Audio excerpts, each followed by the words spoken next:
What do you want to be when you grow up, Olivia? An astronaut. I want to be a fashion designer. A basketball player. I want to be an actor. A doctor. A teacher. A chef. An artist. What do you want to be when you grow up? A mermaid. Do you know what a computer programmer is? Yeah, no. No. No. I think it's something that has codes and is able to decode a mystery. I think that they... Wait, what? Computer programmer? No. Nowadays, just about everything requires some form of programming. So, what is it? Programming is basically explaining to a computer what you want it to do for you. When you're programming, you're teaching possibly the stupidest thing in the entire universe, a computer, how to do something. Programming is one of the only things in the world that you can do where you can sit down and just make something completely new from scratch, you know, whatever you want. It's really not unlike kind of playing an instrument or something, or playing a sport. It starts out being very intimidating, but you kind of get the hang of it over time. Coding is something that can be learned, and I know it can be intimidating. A lot of things are intimidating, but you know. The best early thing was actually using software to decide when the classes in my school would meet, and that put me in a position to decide which girls were in my class. The first program I wrote asked things like, what's your favorite color? Or how old are you? I first learned how to make a green circle and a red square appear on the screen. The first time I actually had something come up and say, hello world, and I made a computer do that. It was just astonishing. When I finally learned a little bit of programming, that blank wall resolved into a bunch of doors.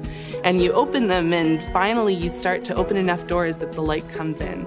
And to me, a finished program is like a structure filled with light. All the corners are illuminated. You understand the structure of it.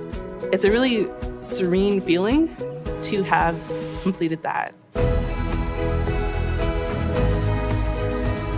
it's just limited by your imagination and sort of what kinds of ideas what kind of understanding can you build into the computer so that it can do these things that were previously impossible.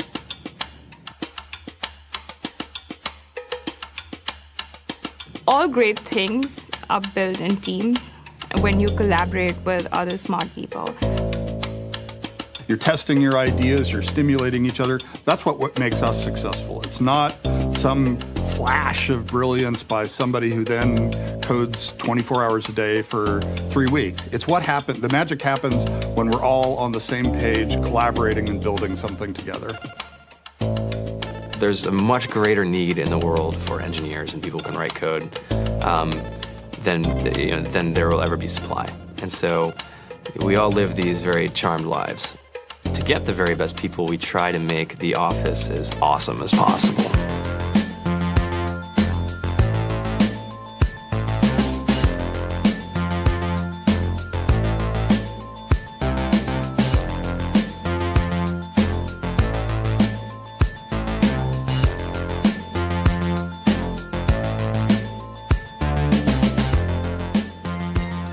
We have a fantastic chef.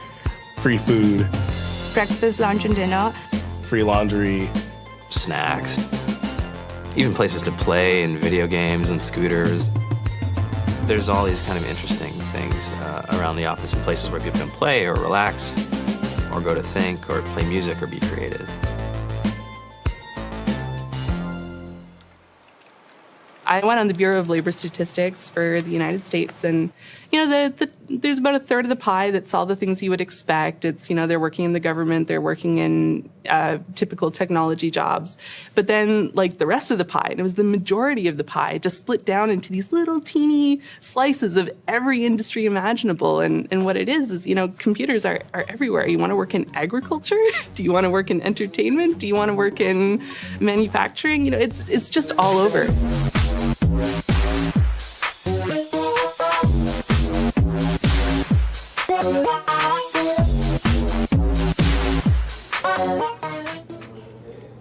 So you guys, what else? Who else has an idea of what we can change with our programming? What else can we do? Tiffany? What I saw my students take away from using Scratch and programming in our classroom is that they were willing to push through problems. It really builds critical thinking, it builds problem solving, and it's something that they can then apply to math in the classroom or their reading skills. We integrated science with this programming, and I saw my scores go up 30%. When I was in school, I was in this after-school group called the Whiz Kids. And when people found out, they laughed at me and, all these things. And I'm like, man, I don't care. I think it's cool. And, I'm learning a lot. And some of my friends have jobs. It's important for these kids. It should be mandatory to be a citizen on this planet, to read and write code. I just think you have to start small, right? And I think that's one of the biggest misconceptions about computer science and programming overall is that you have to learn this big body of information before you can do anything. You don't have to be a genius to know how to code. You need to be determined. Addition, subtraction, that's about it. You should probably know your multiplication tables. You don't have to be a genius to code. Do you have to be a genius to read? Do you have to be a genius to do math? No. No. I think if someone had told me that software is really about humanity, that it's really about helping people by using computer technology, it would have changed my outlook a lot earlier. Whether you're trying to make a lot of money or whether you just want to change the world, computer programming is an incredibly empowering skill to learn. To be able to actually come up with an idea and then see it in your hands and then be able to press a button and have it be in millions of people's hands. I think we're the first generation in the world that's really ever had that kind of experience. The programmers of tomorrow are the wizards of the future. You're going to look like you have magic powers compared to everybody else. I think it's amazing. I think it's the closest thing we have to a superpower. Great coders are today's rock stars. That's it.